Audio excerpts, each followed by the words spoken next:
अस्सलाम वालेकुम क्लास, क्या हाल है। उम्मीद है आप सब अपने अपने घरों में ठीक होंगे और खूब अच्छे से दिल लगा कर स्टडी कर रहे होंगे।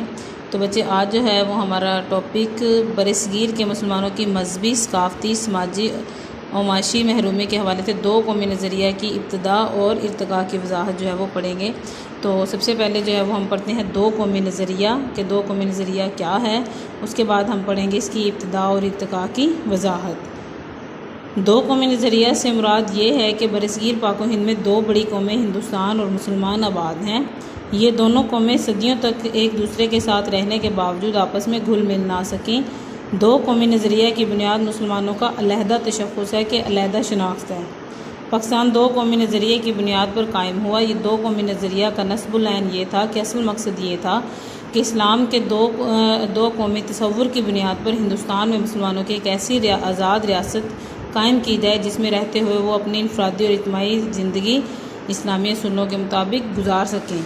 ये थी इस्लाम दो कौमी नज़रिए की तारीफ़। अब नेक्स्ट हम पढ़ते हैं, हमारा टॉपिक है बरसगीर में दो कौमी नज़रिया की इब्तदा के दो कौमी नज़रिए की इब्तदा कब हुई। बरसगीर में दो कौमी नज़रिए की इब्तदा मुसलमानों की आमद और मोहम्मद बिन कासिम की फ़तह सिंध से हुई। 712 में अरब नौजवान सिपा सलार मोहम्मद बिन कासिम ने सिंध के राजा दाहर को शिकस्त दी। मोहम्मद बिन कासिम के साथ कुछ अरब तबलीग इस्लाम के लिए भी आए कि कुछ अरब लोग जो हैं वो तबलीग इस्लाम की तबलीग के लिए भी आए और मुस्तकिल तौर पर सिंध और मुल्तान में आबाद हो गए। मोहम्मद बिन कासिम के हुस्न सलूक, रवादारी और इंसाफ ने मुकामी लोगों को इस कदर मुतासिर किया कि वो इसे अवतार और देवता समझने लगे। अवतार में अल्लाह ताला की जानिब से उतारा हुआ।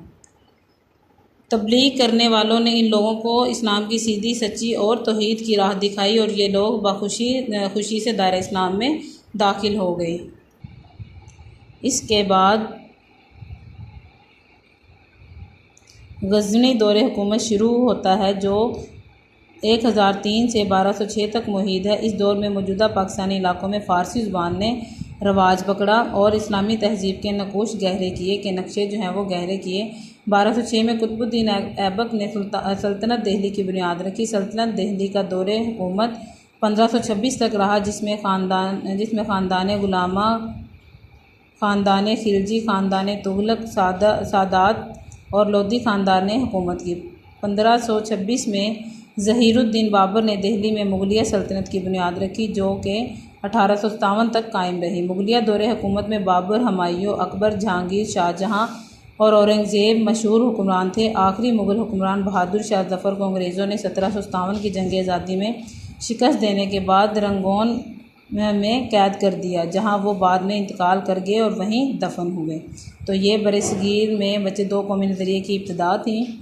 अब नेक्स्ट हमारा पॉइंट है सर सैयद अहमद ख़ान और दो कौमी नज़रिया के सर सैयद अहमद ख़ान के नज़दीक दो कौमी नज़रिए की अहमियत और बुनियाद क्या थी।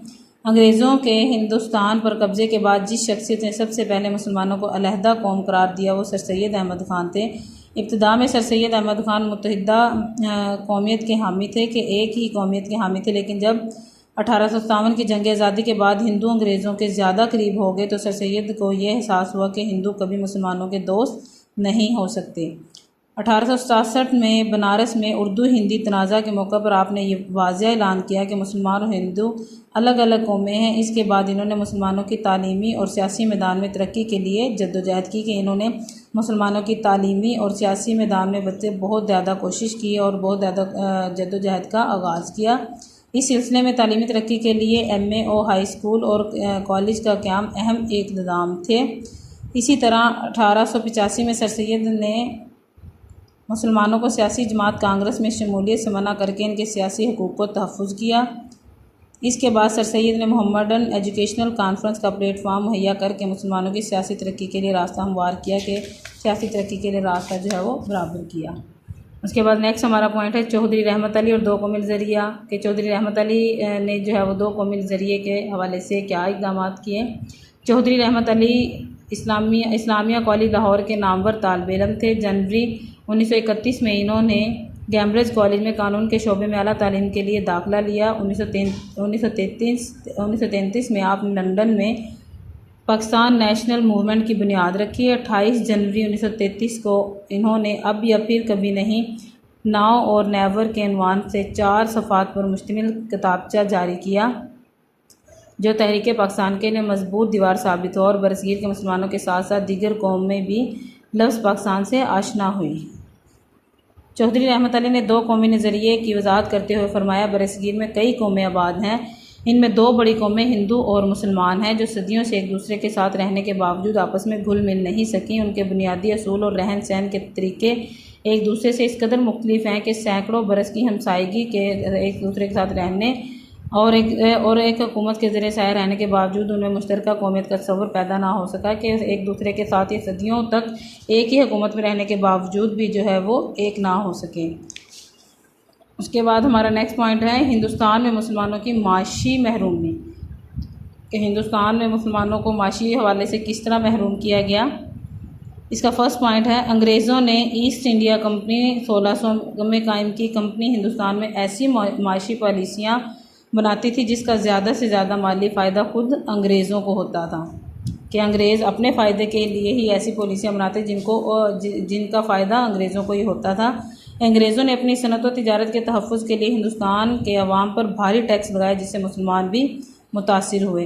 अंग्रेज़ों ने मुसलमानों को इन तमाम ओहदों से हटा दिया जो इनके आबाओ अजदाद के दौर से इनके पास चले आ रहे थे। मुसलमानों को नए ओहदों से भी महरूम रखा गया। इस तरह मुसलमान माशी तौर पर बदहाली का शिकार हो गए, कि देखें मुसलमानों के जो है वो अपने आबाओ अजदाद थे इन ओहदों पर फायद थे, उन्होंने मुसलमानों को इन ओहदों से हटा दिया, जिसकी वजह से मुसलमानों को माशी जो है बहरान का शिकार होना पड़ा।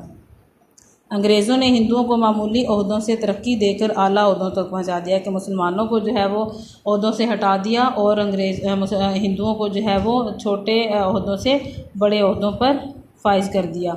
अंग्रेज़ों ने मुसलमानों की ज़मीनें छीन कर दूसरी अक़वाम को दे दी, मुसलमानों को सरकारी मुलाजमतों से निकाल दिया और इन पर आइंदा के लिए सरकारी मुलाजमतों का असूल मुश्किल बना दिया, कि आइंदा के लिए वो सरकारी जो मुलाजमत है वो हासिल करने में बहुत उनको मुश्किलात का सामना हुआ, बहुत मुश्किलात का सामना उनको करना पड़ा।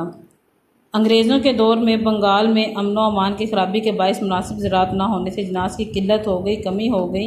इन इलाक़ों में मौजूदा ज़रई और सनती ज़राए नापैद हो गए के ख़राब हो गए।